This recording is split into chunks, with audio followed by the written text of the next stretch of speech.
Hello everyone, welcome to Sanmarga classes. ಚತುರ್ಭುಜಗಳು ಅಧ್ಯಾಯದ 41ನೇ ಪ್ರಶ್ನೆಯನ್ನ ಗಮನಿಸಿ. ಕೊಟ್ಟಿರುವ ಚಿತ್ರದಲ್ಲಿ ABCD ಮತ್ತು AEFG ಸಮಾಂತರ ಚತುರ್ಭುಜಗಳಾಗಿವೆ. ಕೋನ C is equal to 55 degree ಆದರೆ ಕೋನ C is equal to 55 degree ಆದರೆ ಕೋನ AEF ನ ಅಳತೆಯನ್ನ ಕೋನ AEF ನ ಅಳತೆಯನ್ನ ಕಂಡುಹಿಡಿಯಿರಿ. ಓಕೆ, ಸೊ ಇಲ್ಲಿ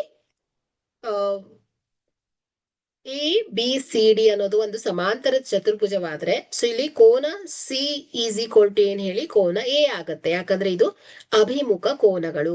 ಸೊ ಅಭಿಮುಖ ಕೋನಗಳು ಸಮನಾಗಿರುತ್ತೆ. ಸೊ ಹಾಗಾಗಿ ಕೋನ A ಕೂಡ ಏನ್ ಹೇಳಿ 55 ಡಿಗ್ರಿ ಆಗಿರುತ್ತೆ. ಯಾಕಂದ್ರೆ 55 ಡಿಗ್ರಿ. ಸೊ ಯಾಕಂದ್ರೆ ಇದು ಅಭಿಮುಖ ಕೋನಗಳು.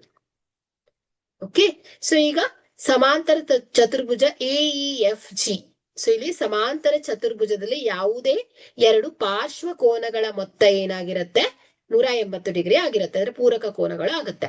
ಹಾಗಾಗಿ ಕೋನ A ಪ್ಲಸ್ ಕೋನ AEF is equal to 180 degree ಆಗುತ್ತೆ. ಸೊ ಇಲ್ಲಿ ನಾವು ಕೋನ AEF ಅನ್ನ ಫೈಂಡ್ ಔಟ್ ಮಾಡಬೇಕು. ಸೊ ಕೋನ A is equal to 55 degree plus ಕೋನ AEF is equal to 180 degree.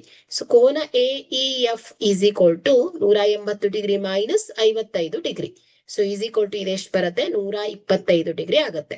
ಹಾಗಾದ್ರೆ ಇಲ್ಲಿ ಕೋನ AEF ನ ಅಳತೆ 125 ಡಿಗ್ರಿ ಆಗಿದೆ. Thank you.